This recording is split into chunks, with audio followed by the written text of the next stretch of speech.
Good afternoon, everybody. This is Jeff Phillips with Accounting Fly. Want to make sure that you can hear me before I talk for 10 minutes on silent. You've got a question panel on your GoToWebinar. Would you mind just typing in "I can hear you" if or a yes in your question panel? That would help me know. Perfect. All right, great.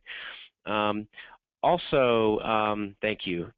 Man, I mean, I've got like 115 responses, so we're coming in loud and clear. That's great. Hey, thanks for being here, everybody. This is really exciting to have everybody together again since it's been a few weeks from Meet the Firms Week. So we're really glad you're here on behalf of the Accounting Fly team. Thanks for joining this afternoon. If you know about us from Meet the Firms Week, I want to tell you that one of the things we've decided to do based on your feedback is have sessions every week. So what we're going to keep doing is every other week we're going to bring in an expert based off of your feedback, like we're doing today with Clark Nuber. And then on the alternate weeks we'll have our team doing webinars about career path education. So we'll be sure to let you know via Facebook and Twitter or email what we have coming up, but there's some really exciting sessions that we've got planned for the rest of the school year. So be sure to just pay attention to our emails and social so we can let you know when we bring in some different folks. Also, if you haven't built the profile on Accounting Fly, it's a great time to do it since it's job search season for a lot of people. Hopefully you've already got an internship lined up or an entry-level position if you're graduating, or if you're an experienced accountant, you're looking for something after tax season. Build that profile on Accounting Fly. Recruiters can find you because of that profile. If you need to be discreet because you're a professional, you can be discreet. But it's nice because it's one application for lots of jobs on our site. If you ever have any questions, email us. We've got a support line that real people use and try to help everybody. And my email address is jeff@accountingfly.com if you need help, and we'll respond to you. What are we doing today? So we've got an awesome session lined up with Lizzie and Matt from Clark Nuber today. We're going to be talking about interview advice, and really not just the interview itself, but the interview schedule and kind of how the process goes. So this is going to be helpful to you, especially if you're on campus right now. What to do, what not to do. But even if you're an experienced professional, it's great interview training. Lizzie, who is the head recruiter at Clark Nuber and an HR manager, has done a ton of interviews, as has Matt. So you're going to want to hear what they have to say on that. And then I think the other interesting thing about today's session is we're going to just look at the career path. So what's the progression like if you start at a regional firm, a top 200 firm like Clark Nuber? What should you be expecting after 2 years, after 5 years, things like that? So super action-filled information today. I hope that if you have a question, you'll use your question panel provided by GoToWebinar. I'm going to be moderating questions at the end of the session, so fire away. And I really hope that we'll continue the trend of asking a ton of questions for the webinar. So let them have them. All right, we're going to have a lot at the end of the session, I have a feeling. So on the call today, we're two folks from Clark Nuber. Clark Nuber is an outstanding regional firm, top 200 in the U.S., named one of the best places to work in America, and it's out of Seattle. We've got Matt Sutorius. Matt is a senior manager in the audit and assurance practice who's going to be walking us through. Hey, Matt, thanks for being on the call today. Just wanted to say welcome. Absolutely. Thanks, Jeff. Happy to be here. Cool. And Lizzie Rahm, who is HR manager and the lead recruiter at Clark Nuber. Lizzie, welcome. Thank you. I'm excited. Awesome, me too. So let's get started. If you guys don't mind, we're going to do 2 quick polls because we'd like to get an understanding of who's on the call today. That will help us get a sense of how we should guide the information. So you should see a pop-up on your screen asking you what your experience level is. Hopefully everybody falls into one of these. I'll give everybody about 10 more seconds to pick one, and then I'll be able to show the information, Lizzie and Matt, to you guys. So what we're going to do, this is one poll, and then we're going to do another poll right at the end. And then while I'm doing this, don't forget at the end of the webinar, we're going to launch a survey. It's 3 quick questions. It's 1, was this webinar helpful to you or not? 2, what did you think about Clark Nuber? Did you learn anything about Clark Nuber? And 3, what else should we be covering that would be valuable to you guys? Fill out the survey, it would be really helpful to us. All right, we can go ahead and close this poll. We've got about 80% of the folks who have already posted it. Now, Lizzie and Matt, a quick question for you guys. Can you see the results? I just posted the results. Yes, I see them. Okay, great. So it's across the board, but probably about half the audience is a recent grad or early grad, or has some experience, and then about 40% are in college right now. So it's kind of an even split between students and pros. All right. Let's see. I can hide this, and we're gonna do one other poll. Bear with us. I really appreciate it. All right. For my career, or if you're already existing in your career, I lean more towards tax. I lean more towards audit. I don't know what tax is. You probably do, though. But I appreciate the feedback on that, so we can get a sense of who's on the call today. Matt, you're going to be happy. A lot of your brothers in arms in audit are on the call. I'm going to go ahead and close this poll. Nice. So there you guys have it. 60% roughly tax, 20% audit, and then roughly 20% still trying to figure that out. So that's great. And that's a big reason why you want to attend webinars like this, is to understand maybe where you might lean towards. Thanks, guys, for filling those out. Great. So, Matt, I'm going to turn it over to you because I know you're kind of kicking things off here. And let's see. Let's make sure. Yeah, we got the screen back up. Matt, I can see your screen. I can hear you guys loud and clear. Everybody on the call, be sure to answer some questions. I'm going to back away. Guys, thanks for being on the call again today. And Matt, look forward to hearing what you have to say. Well, great. Thank you, Jeff, and thanks to everyone who's joining us today. We're here to talk about interviewing and then what a career in public accounting actually looks like. That was kind of a mystery to me when I was sitting in some of your shoes, either as a first-year person or even as a person still sitting in college. Even after I'd done an internship, I really had no idea what things were like. Let me hit the next slide. All right. So as Jeff said, my name is Matt Sutorius, and I'm a Senior Manager in the Audit Department here at Clark Nuber. I actually got to the Seattle area kind of in a roundabout way. Started my life and college career in Missouri, at the University of Missouri. Got my bachelor's in business and master's in accountancy in 2008. I wound up coming to Clark Nuber and doing an internship in 2007, and then started full-time in summer of 2008. So Clark Nuber is really the only professional experience I directly have in public accounting. My current practice focus is really heavily concentrated in the technology market, startup companies, which obviously are huge in the Seattle area, hospitality and real estate. A lot of that activity is going on right now nationwide, so it's a real exciting area to be in. And then employee benefit plan audits, something I had no visibility into in school, but have learned a lot about over the past couple of years at Clark Nuber. And then Lizzie, if you want to talk a little bit about yourself. Yeah, great. Thank you, Matt. I'm Lizzie Rahm. I'm the HR manager here at Clark Nuber. Like Jeff said, my background's quite a bit different from Matt's in that I grew up, born and raised in the Seattle area, just outside Seattle in Redmond, Washington. I graduated from Western Washington University, which is, for those of you that don't know, a university. It's about 2 hours north of Seattle, with a bachelor's degree in human resources management.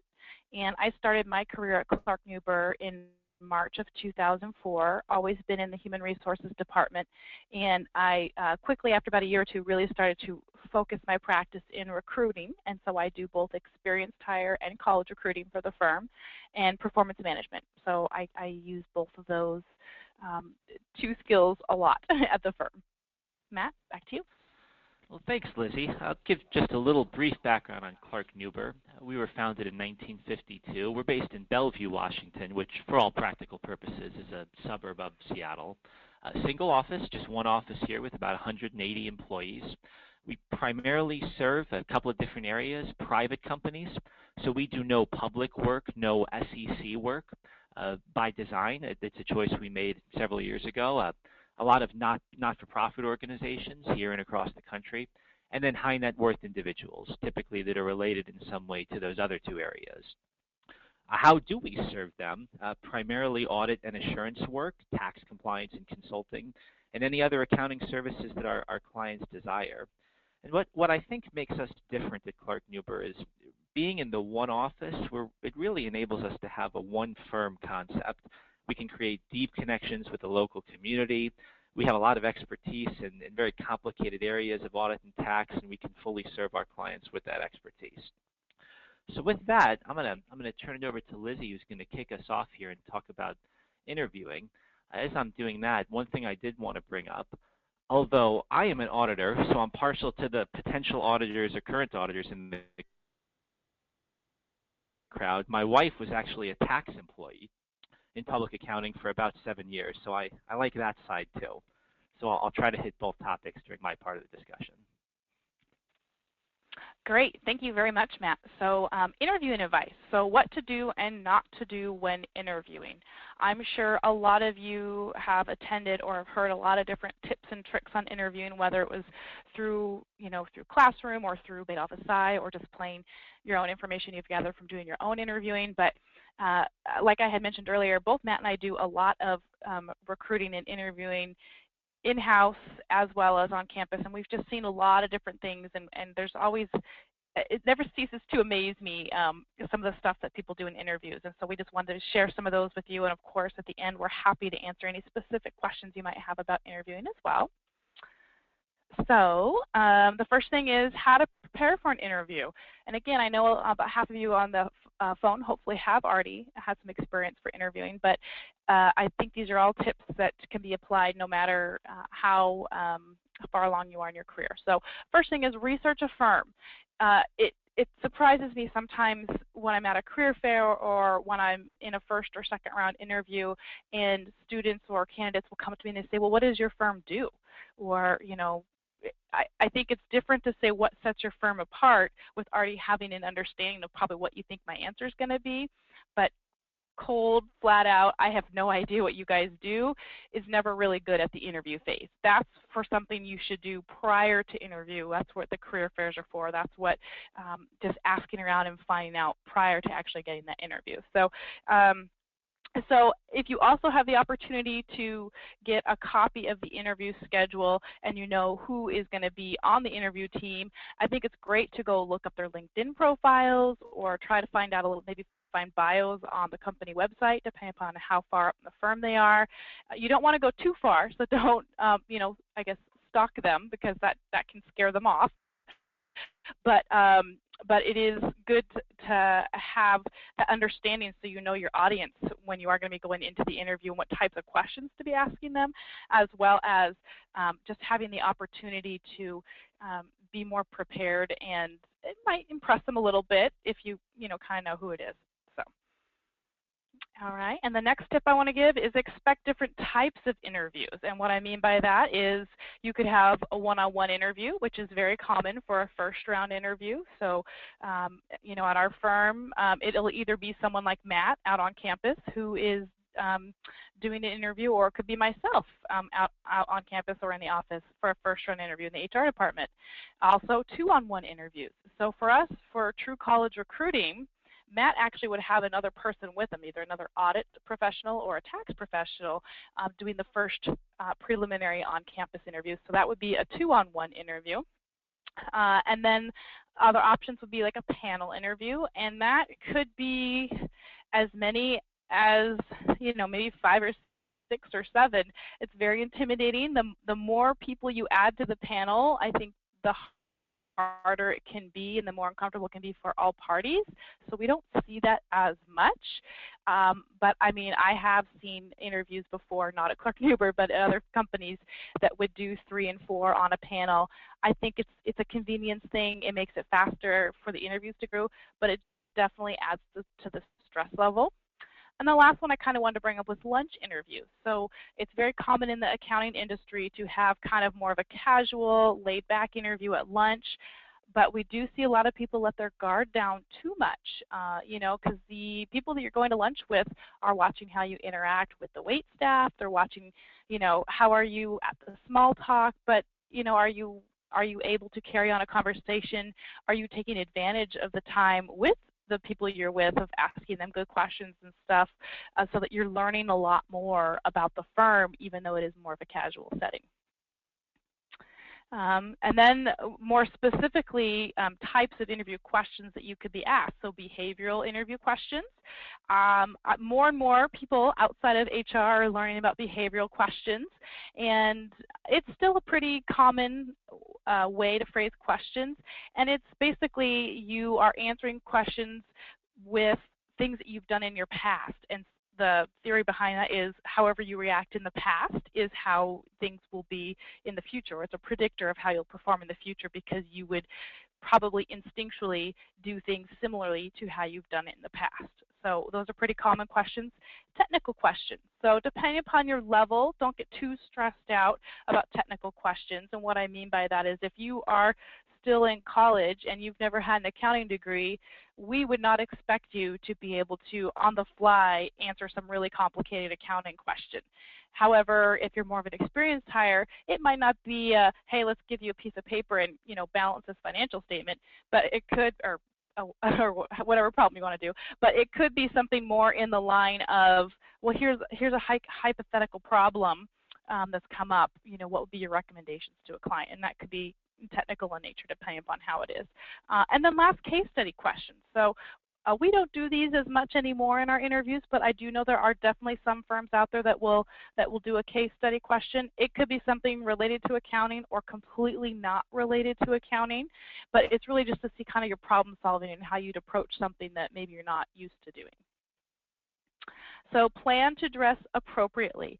Again, it should be super obvious, but it never ceases to amaze me when people show up dressed sloppy, or you know, their tie's undone, or they didn't wear a tie at all, which depending upon the culture of the firm, that may or may not be okay. But you want to make sure that you're always dressed as professionally as possible. Even if their dress code is business casual, which ours is, we still dress up for our interviews for business professional. So if you're overdressed, meaning you're dressed higher than the interviewers, it can never hurt you. But if you're underdressed, then they're going to notice. And I can definitely answer specific questions about dress if anybody has them later. So bring copies of your resume and any application documents. So usually, at least in public accounting, the interviewers should have a copy of your resume and any application materials you've ever supplied to the firm, at least within the last, you know, month or so. But things can happen. They may have left on their desk or whatever. It never hurts to have a copy so that you could just hand to them if they have a question. It'll make the interviewer more comfortable, which isn't something that's necessarily at the forefront of an interviewee, but I think anything like that is noticed, and it shows that you are prepared. Plan to ask the hiring manager or HR for next steps. So it surprises me sometimes when people don't ask, you know, so what happens after this interview? And I think it's perfectly appropriate to ask that question. I personally don't like it when people ask me, how did I do, or how do you think I compare, or more of a pushy approach to well, is there anything that leads you to not wanting to hire me, that kind of thing, because it kind of puts the HR person or the HR manager on the spot, and oftentimes they've got other people to interview and they can't commit one way or the other. So you definitely want to phrase it in more of a you know, just open, what are the next steps, so that you kind of know what the expectations are without making it too scary. Matt, is there anything else that you want to add right now? No, not at this point. I think great tips, and you really need to be ready for anything and expect anything. I've gone into interview situations before as a recruit where I was expecting a one-on-one and had a panel, or was expecting to just stay there and end up being an all-day affair with a dinner afterwards. So definitely be ready for anything to happen. Okay, great, thank you. Okay, so interviewing pitfalls to avoid, do not. And I'm going to pick up the pace just a little bit here to make sure we can get through everything. So don't bring your cell phone to the interview. So again, super obvious, but you'd be surprised how many people will bring their cell phones. And we understand you're probably going to have your cell phone, but just double, triple check that it is turned off and that it is not going to ring. As well as I know we've had lots of instances where people will pull out their phone in the middle of an interview or more commonly in the transition in between interviews. So if you're sitting in the lobby, you should not be pulling out your cell phone even though you're waiting for the next interviewer to come, or when you're walking down the street to a restaurant. So that's really important. The interviewers notice, the receptionists notice, and it is something that they would bring up. Don't bring too many objects with you to the interview, so including your Starbucks cups or coffee cups. Obviously, being in the Seattle area, Starbucks is a very huge coffee company for us, so you can't not have a Starbucks cup, but don't bring it into the interview itself or up to the firm. We may offer you a beverage, and that's perfectly appropriate to accept something that is offered to you, but you don't want to have too many things in your hands to juggle and carry around and everything. It's the less you can bring, the better. Don't pass up the opportunity to ask questions. So it is very important that you ask every single interview questions, and it's very common. We find, especially people that are more junior in their interviewing skills, that when they're asked if they have questions, they say, nope, I'm good. I think I've already got my questions answered. That's a big no-no in interviews. Even if if you can't think of a new question, you want to make sure that you are going back and you're asking. You can ask the same question and see how the answers compare. See if you get a different answer from Matt than you get from me, that sort of thing. We would rather have you do that, even though we might or will probably talk and find out those are the same questions, than to not ask a question at all, because at least it shows you're still researching the firm and you're interested. Don't discuss comp and benefits unless it's brought up by HR. And what that means is, you know, some people are getting a little eager about talking about comp and benefits, and it's definitely just not appropriate to have early in the interview process. However, there are some occasions where the HR manager or the hiring manager might directly ask a question about, what are your expectations for comp? And that is totally appropriate because the company brought it up first. You don't want to dwell on it too much, but just know that that is okay. Okay, don't forget to collect business cards from your interviewers, and a lot of times they may or may not have them, but it's perfectly appropriate to say, hey, is it okay for me to get your business card? That way you for sure have their contact information, so you can send them an email later. You don't want to be contacting them too much, however, you don't want to become that candidate, but that way you still have it and you don't have to walk away and go, I wonder how I'm going to follow up with that person or stay connected with them.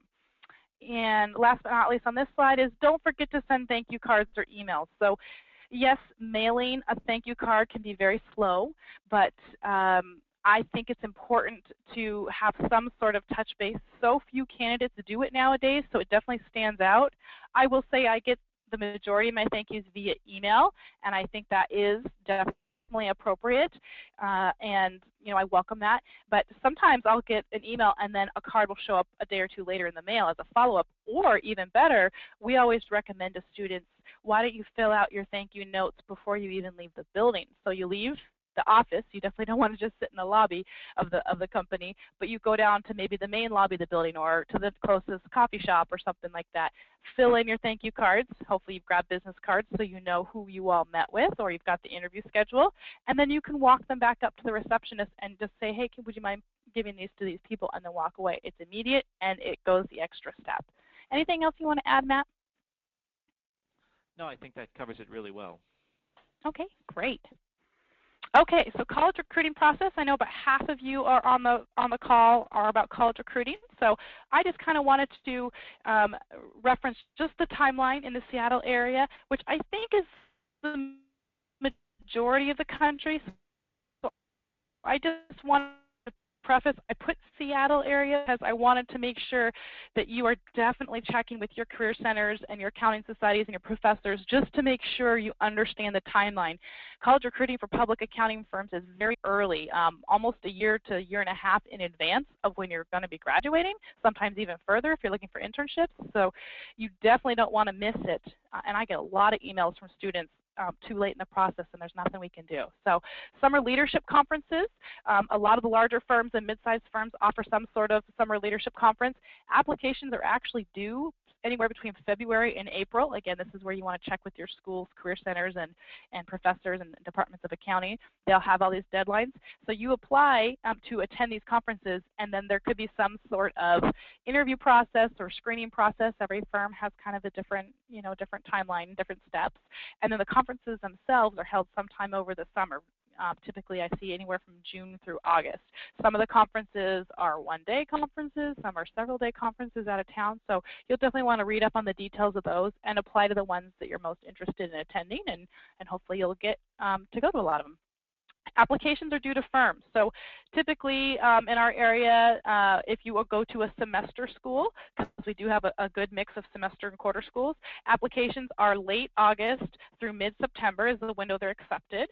And then if you go to a quarter school, it's late September to mid-October. Again, this is the whole year before you might be graduating, or even 2 years. So you definitely want to get to it early.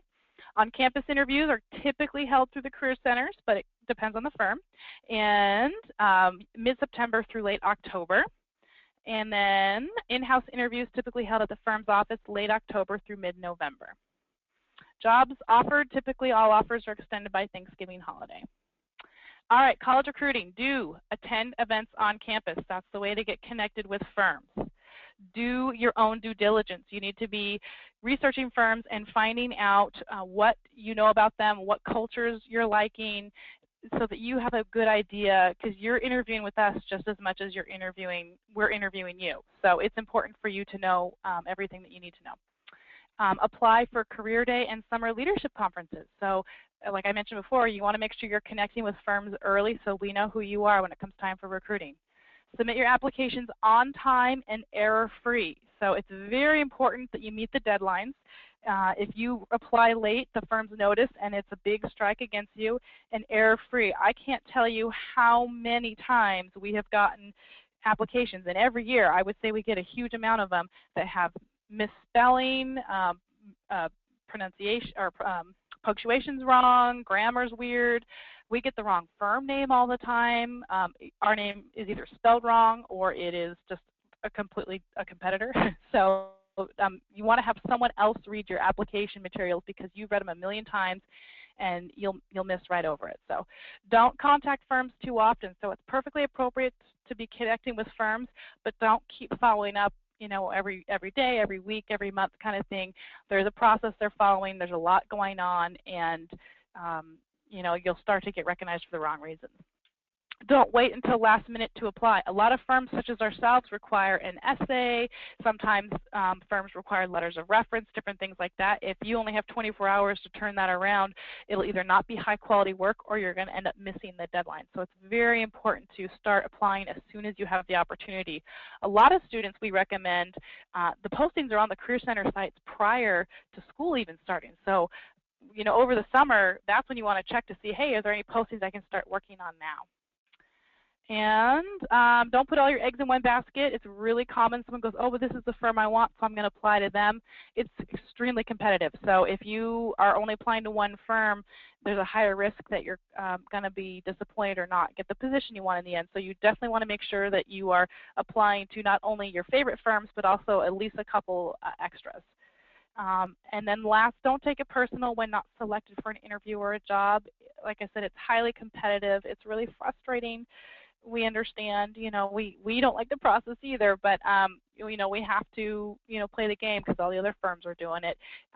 So my point in this is, just because you don't get the position this time, it doesn't mean ever. So a lot of times we really, really still like the candidate, but we just don't have an extra opening, and especially if you're looking for an internship, we know we still have a couple more years we might be able to recruit you. So we have to give the position to the person that's going to be done with school now. Experienced hire recruiting. I'm just going to go through this real quickly since I know half of you are on the call are experienced. So just make sure research firms through the state society websites. I think that's something a lot of people don't realize that they can do. It's going to have the firms, every firm in the state is listed on there, and there's a lot of information about the different firms. You can find out what size firms, where they're located, maybe reputation, and then you can start to do your research from there. going on to doing your own due diligence. So then you can go look at the firm's websites, Google the firm names, and see kind of what comes up about them on Glassdoor, or what kind of awards they're winning, that sort of thing, and that helps you kind of target the firms. Contact recruiter firms and stay in touch. So it is totally appropriate, perfectly appropriate to contact the HR manager or whoever they have listed on the career site, especially if you just say, hey, you know, I see you don't have any openings. Just wanted to send you my resume and let you know that if a position in your audit department comes up, I feel like that you think I'd be qualified. Please contact me, and I'm happy. You know, I'd love to hear from it, or something like that. So first touch point. It's very easy for the recruiter to say, oh, great, thank you. You know, as you said, we don't have any openings, so I hope you understand that. And then you can touch base periodically, maybe once a quarter or every 6 months, if you have something new to kind of say, and you're starting that connection, and hopefully the recruiter will remember you. Do continue to check firm websites for new postings. So you want to make sure when you're contacting the firm, you're not coming in saying, oh, do you have any openings? Well, we have them posted on the website. So if your correspondence needs to be, or your calls need to be more in line with, just like I said, a new status update or something like that, or just referencing, I know you don't have any new openings, going from there. Don't contact firms too often. I kind of already stressed that. You don't want to get recognized for the wrong reasons, but also the wrong time of year. So you want to make sure that we get a lot of requests right in the middle of tax season to talk to tax professionals, and it's just not a good time for them to be able to fit that in. They want to meet with you, but it's just too stressful. Ask to meet informally and then overstay your welcome. If you're there for an informal interview, which a lot of firms might offer, especially if they don't have openings, but they see potential in you as a recruit, don't plan to come stay for an hour or 2 hours and do tours and talk to people, because it's just too early in the game for that. And then don't take it personal when there are no openings. Again, same as college recruiting, not now doesn't mean ever. So I think that's important to stay in touch, and if it's a firm you really like, there could still be potential. So sorry I went a little bit long, but now I'm going to switch it over to Matt, who is going to talk to you a little bit more about the career progression in accounting and kind of what that looks like. And just 1 second here. Should be going over to Matt now. Great, thank you, Lizzie. Just making sure we've got it on there. Does that look good to everyone? Excellent. Yep. So a few words on career progression. We've told you how to go out and get a job. I'm going to explain what that job actually feels like. My experience at the University of Missouri was that my accounting education was really focused on technical learning. Financial and managerial accounting, fraud and forensics, some tax theory and practice, maybe some systems, writing and communication, but really we never talked about what the job was like. What's it like to be an auditor or a tax professional? And no one ever mentioned how much the job changes as you move from a staff member, a brand new hire, up to the partner level. So I wanted to touch on that a little bit here. This just goes through the most common hierarchical structure we see in public accounting. Definitely the case at Clark Nuber, and probably the case at 99% of the top 200 firms in the country. You start as an intern, go to staff, then senior staff, all the way up, manager, senior manager, principal, partner. Very typical. What does it actually feel like at each one of those levels? The first stop is staff, and that's where you're an intern, a staff, or a senior. And typically you'll spend about 2 to 3 years here. Responsibility is primarily doing the work, performing the test work, eventually leading teams of staff, performing that work in the field. You are the boots on the ground doing the auditing. A location, if you're an auditor, you're actually out in the field. You're in client conference rooms. I've been in beautiful rooms on the top of skyscrapers before with ocean views, and I've been locked in broom closets for 3 days where they turn the heat up to 90 degrees to make us leave earlier. It's fun, and it's exciting, and I never know where I'm going to be any given week. If you go tax, you'll usually be in the office, but you still get a lot of chances to go out and visit your clients there too. Skills developed here. This is a time of massive technical growth. Everything you learned in school you're going to apply, and then you're going to learn about 2 to 3 times as much as you did in 5 years or 4 years of school. Very quickly you'll be a GAAP expert or a tax code expert. And then as you move into the senior level, you're going to start developing people management skills and learn how to better interact with your clients. An example would be an associate goes out into the field or a staff member. You might find an entry that the client needs to book, and you determine something like they didn't record depreciation expense correctly. You would bring that up to your senior in the field, and the two of you would communicate it to the manager and try to fix it. And I'm going to carry forward that example in each one of these levels here. So second stop is management level. This is where things start to change in a way that I was not expecting prior to being part of a public accounting firm. Really here, your main responsibility is managing a book of clients simultaneously, coordinating a lot of the logistics of how the audit team will work or how the tax team will work, timing, location of where we're going to do our work, due dates, communicating to those charged with governance, so a board or owners. Location is everywhere. I typically start my day in the office, then may visit a client, go have lunch with a prospect, a client we're trying to get, then go review audit work in the field with my team. So every day feels very different. Skills developed here, you're now a subject matter expert in specific areas. For me, working on a lot of technology clients, something like stock options is something I probably spent a couple of days on in school and now know very well after working on multiple clients with these issues over the years. And then people management and client engagement is key here. As the manager, you are the face of the firm to the client. You're typically the boss going out there, telling the audit team or the tax team how to do their work and communicating results to the client and dealing with issues. So in my depreciation expense example, the manager may be the one who takes this to the client and says, hey, we think we found an error and here's how to fix it. The last stop is ownership, and that's some firms call it principal, others partner, others shareholder. All means the same thing. You're an owner of the firm. At this point, your responsibilities change quite a bit too.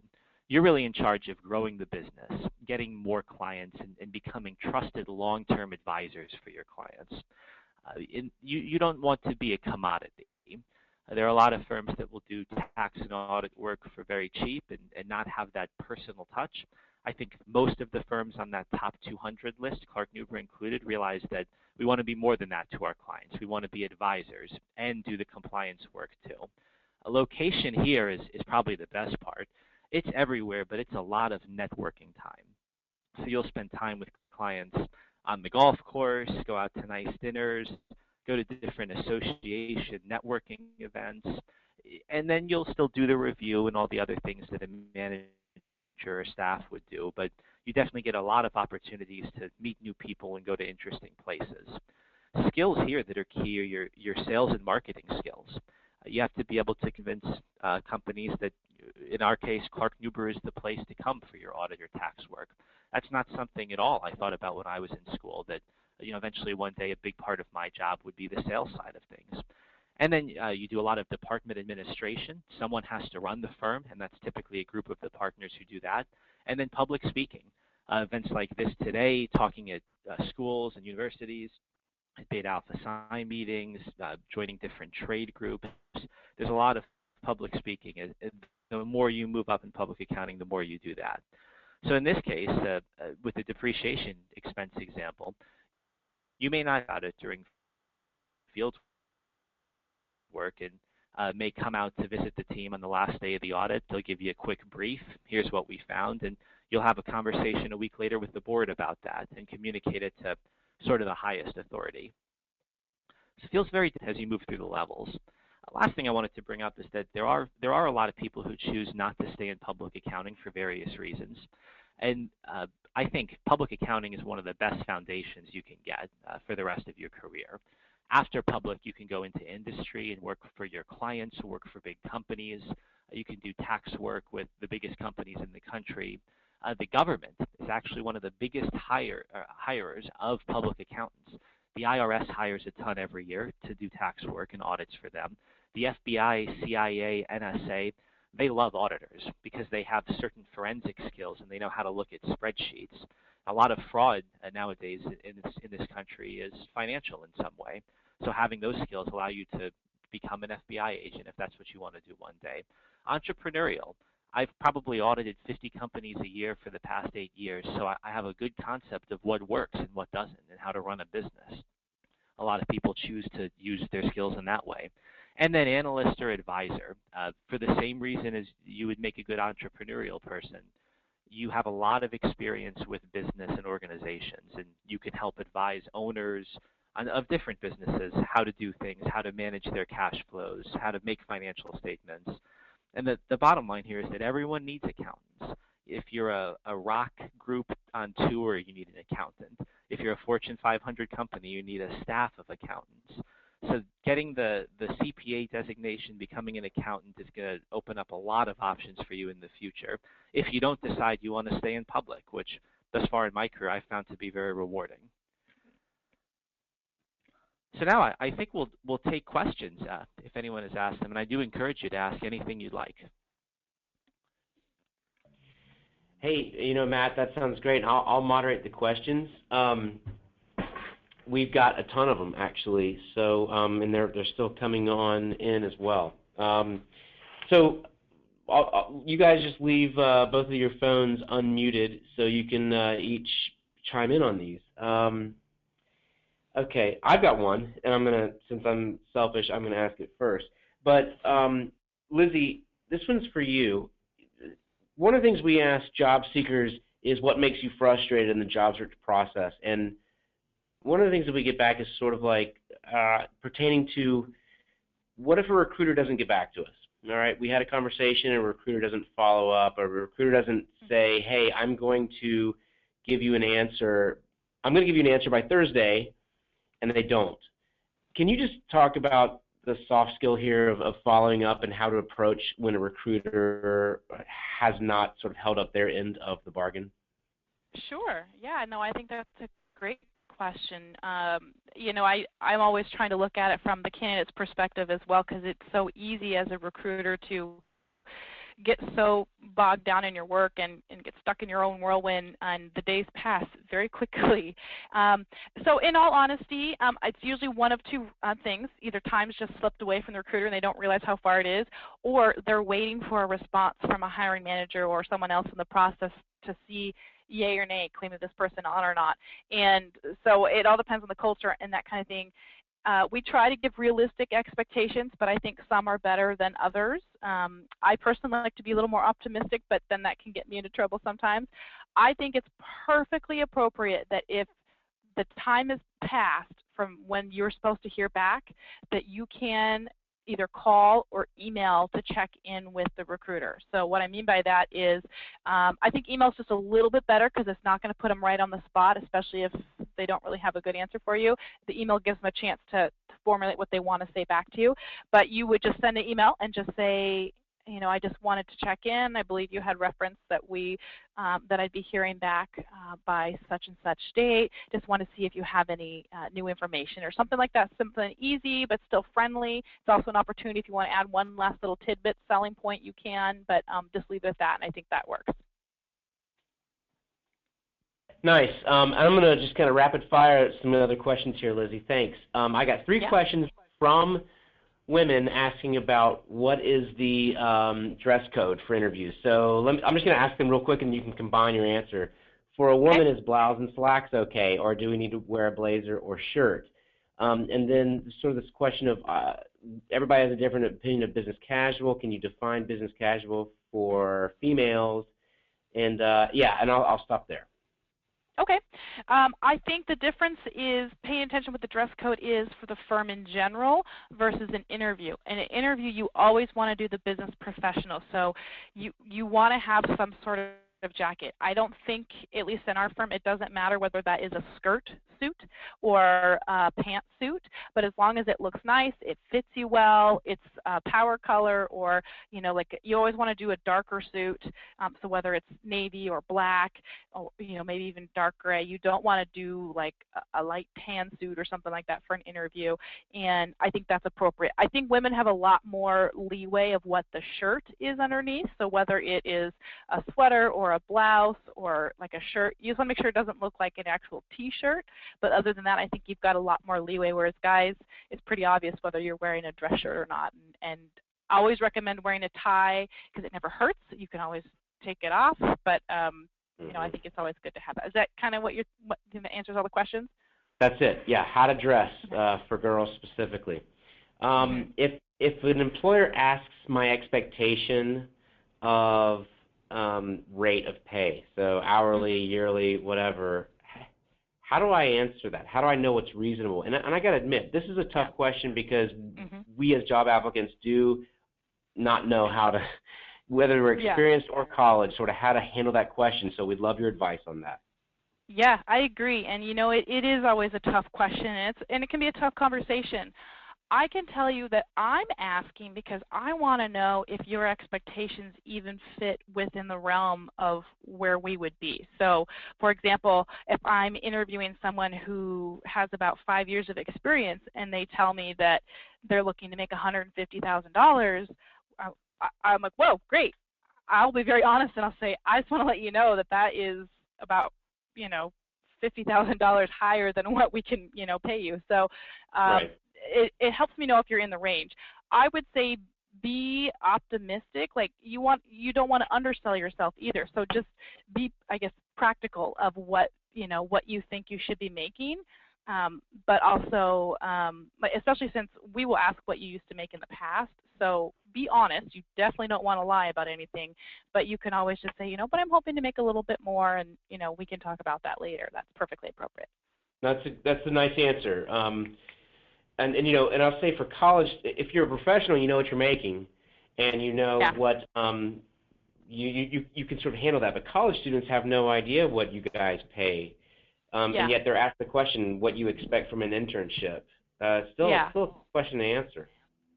Yeah, just see if you can. You know, I would talk to your schools, talk to the career centers. They might have a good idea of what the base pay is because they work with the firms directly. So they might be able to give you a good ballpark so you can be prepared. I think it's perfectly appropriate to say, you know, to be paid fairly or competitively. But if they actually are pushing for a number, maybe you can kind of have a number in advance.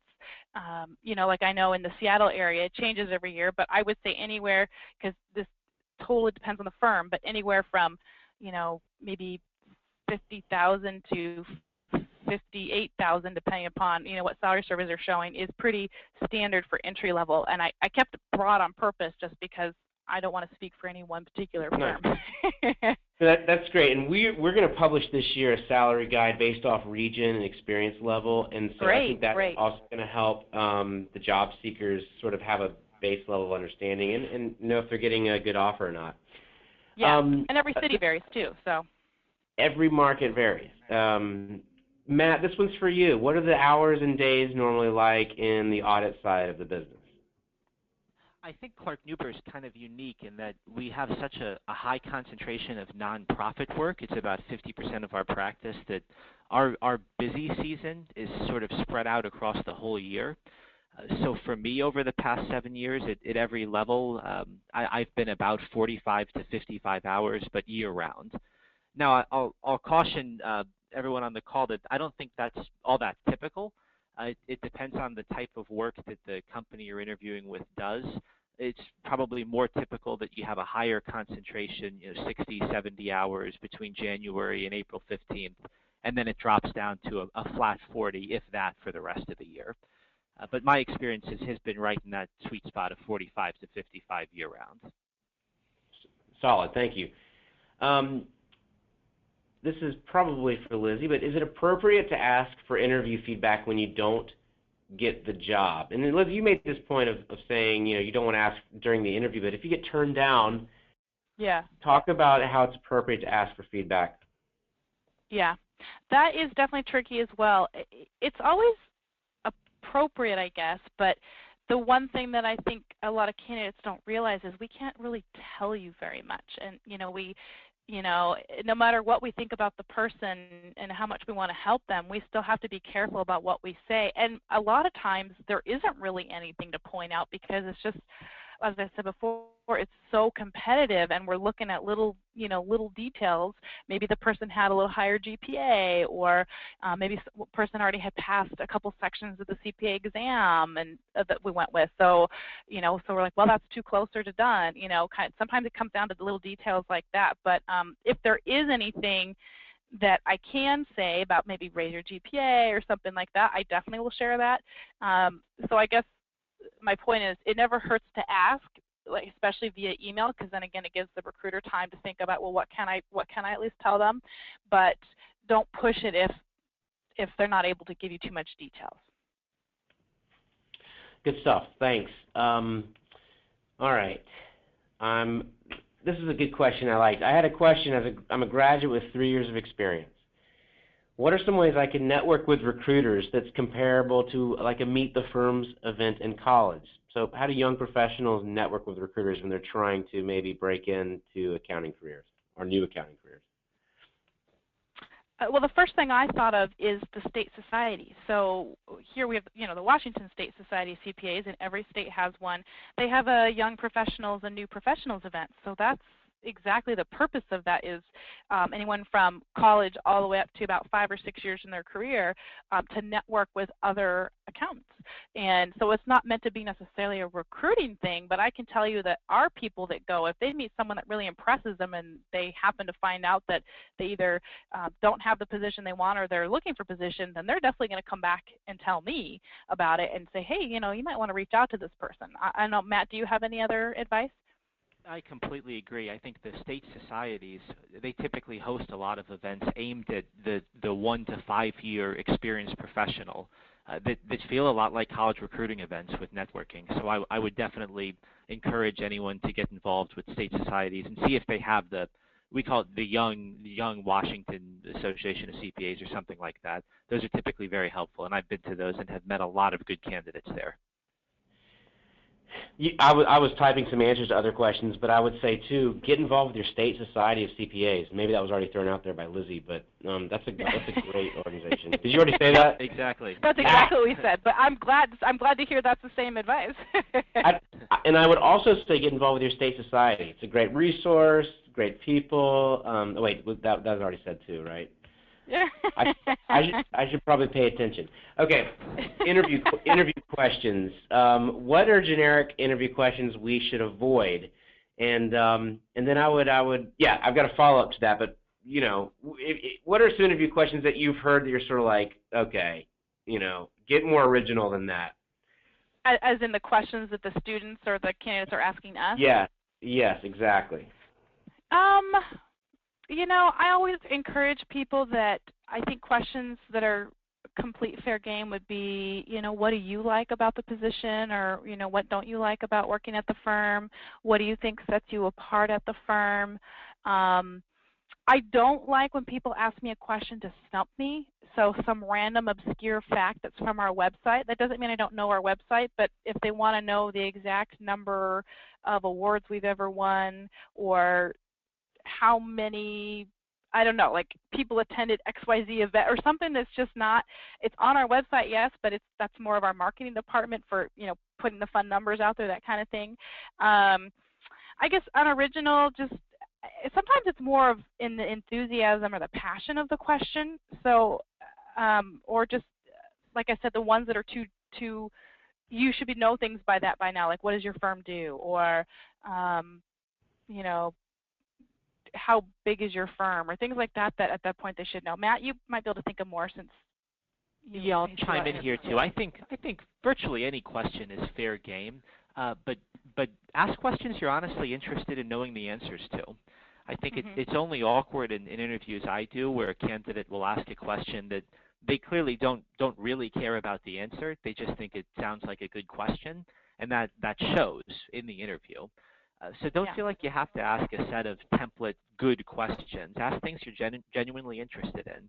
And I found the ones that, when I was a candidate on the other side of the table, the ones that helped me the most were, what's kept you at the firm for so long? Or what do you like the most about your job, as Lizzie said? Those are really helpful. That's helpful because, I think all job seekers are trying to find their path in life for the most part, unless they're changing locations or starting over. And what a better opportunity than to understand what the person you're sitting across from likes about their job than to ask that question that Matt just asked. What's kept you in this, I'm sure that if you're an accountant at a public accounting firm, you've been given offers or recruited by, private industry. Well, what kept you here at this firm? Why is this firm great? What's special about this firm and the size of this firm? Definitely. Those are all great.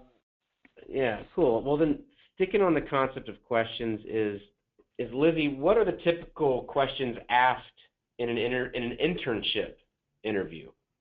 And maybe you can kind of, what do you tend to ask in an internship? And I'll expand that to entry level as well. Sure. Well, something that makes our firm a little unique, I don't know if all the firms do this, but we actually ask the exact same questions to our interview candidates as we do our people looking for full-time starts. So we don't differentiate the whole process for either of them at all. It's the exact same process because our firm's philosophy is we're hoping that our interns could be potential associates for us. So we want to treat them the same in the interview process so that we're screening them for the right fit for the firm now, and so hopefully we will just be able to make them an offer at the end of their internship to come back and join the firm. So there's still typical, questions that you would expect. Why accounting? Why public accounting? Are you interested in audit or tax? And you definitely want to make sure that at least when you're interviewing at a mid-size or a larger firm, that you've chosen one side or the other, because chances are you are going to have to specialize in one of them. It's okay if it's a little bit of a guess, and to be truthful, but we want to feel like you've got some good substance behind why you've chosen that answer. Strengths and weaknesses, what's your 5-year plan, 10-year plan? I think those are all perfect, fair game for any kind of entry-level positions. Cool. Got it. We have so many questions. I'm trying to balance listening to your answer to make sure I don't re-ask or restate a point and tee up the next question. Okay. But so let's see. Lizzie mentioned behavioral types of questions earlier. My professor recently said that you should divulge all information regarding tickets, DUIs, or other offenses, even if they happen out of in high school or early in your college career. She said to be very transparent if you ever had any issues come up. And I wonder, Lizzie, being an HR professional, if you agree with that or not. So just to clarify, so is it related to behavioral interview questions, or they're just plain saying the recruiting process, the professor gave them the advice just up front at the very beginning to divulge that? I think it's really just not about behavioral interviews at all. It's sort of I was reading the question literally, and I think what would sort of just say the professor's comment was disclose in an interview if you've been arrested or if you've had any major tickets or anything like that. And I wonder what you think about that. Yeah, that's a really, really steep slope, tricky. And I completely understand, where the person might be coming from. It's hard because it depends on the state. There's a lot of different state laws. Like right now in just the city of Seattle, it's they have something called ban the box that became, so we're not allowed to ask on an application form whether you've ever been convicted of a crime, whereas that's normally a typical common question, standard question on any application form. So every state is going to have different laws about what we as the HR professionals are allowed to know up front and ask up front. So I would definitely look further into that. I think the biggest issue for us is we want to know, are you going to be able to be licensed as a CPA? Because they have pretty strict requirements in regards to your background and convictions and your arrest records of whether they'll grant you a CPA license. So I would check with the State Board Society, the State Board of Accountancy for the state the person's in, and look up the requirements and even call them if you need to ask, if this would make it a deal breaker for getting the license. And then I think that's when you might want to bring up the conversation with firms when it's appropriate with probably the HR professional so they're equipped to be able to have an answer. But if you really do think it's going to be a barrier so you're not wasting your time or the firm's time. You think that answers the question? I think so. I think the standard here is if you're going to be able to pass with pass a CPA or not. So thanks for answering that. So Yeah. we've bumped up past the 3 o'clock Eastern hour. So I'm going to wrap this up, but make a couple of points. I just sent everybody on the call Lizzie's email address, and that's going to also be in the follow-up email that comes out tomorrow. We'll also send a recording out for the webinar. There's a lot of questions we didn't get to, but what I'd like you to do, guys, is if you didn't get your question answered, you may want to follow up with Lizzie. But also, if you're in the Northwest, if you're in the Seattle, Bellevue area, and you would like to be considered at Clark Nuber, you're interested in working there, you should contact Lizzie as well. And Matt, there are a few people that asked if they could get in touch with you, and I said, well, email Lizzie and Matt can forward them on to you, just to kind of keep things organized. Absolutely, that's fine with me. And Matt, thanks for being a part of this. This is a lot of fun, and it's a hot topic. I can tell by the fact we've probably got 70 questions, that I've been answering and you guys have been answering. And so I really appreciate you guys giving up an hour of your time to walk us through some interview tips and career path. Lizzie, thank you for organizing this and for being a part of it. Yeah, thank you. We enjoyed it as well. Absolutely. Well, thank you, Jeff. So let's do it again, right? Thanks for being a part of it. We'll drop off the call. I'll end the webinar now, and I just sent everybody Lizzie's email address. And to the guys on the audience, thanks to everyone for being on, and we'll see you next time. Bye for now.